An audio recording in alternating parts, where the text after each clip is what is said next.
Assalamu alaikum. So this is the osteology of first cervical vertebra, which is known as atlas. So first cervical vertebra is majorly divided into three components. First we have these arches, second we have these lateral masses, and third we have these transverse processes. So regarding the arches, first we have these the arches. We have got two arches here. Here first on the anterior aspect we have this anterior arch, and posteriorly we have this longer one, which is posterior arch.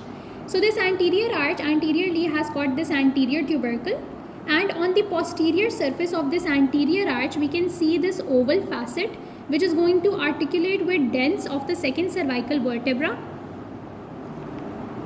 So this is the second cervical vertebra, and here it is going to articulate with the first one. So dens is articulating with the oval facet on the posterior surface of the anterior arch.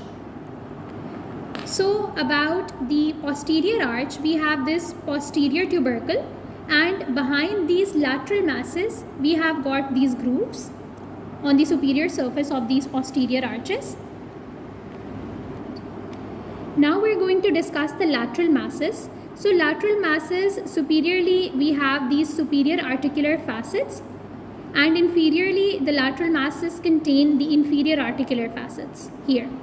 So about the superior articular facets, these are concave, these are elongated, these are directed upwards, and these are directed medially.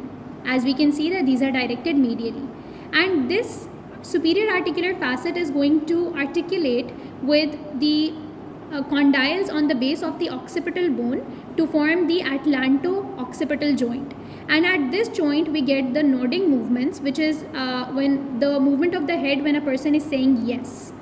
So about the inferior articular facets are circular in shape. These are directed downwards and these are directed medially, and these facets are going to articulate with the superior articular facet on the second cervical vertebra, which is axis bone.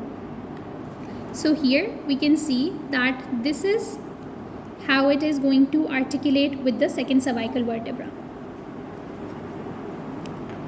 And at this joint is actually atlantoaxial joint, and at this joint we get the rotatory movements, and the rotatory movements are the one as if the movement of the head that is made when a person is saying no. So that is the rotatory movement that occurs at this joint here.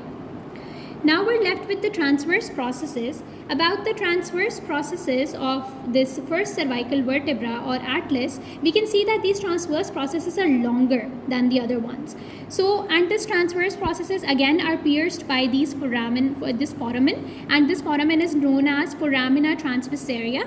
And the special thing about is these transverse processes of the first cervical vertebra is that they can be felt between the angle of mandible and the mastoid process.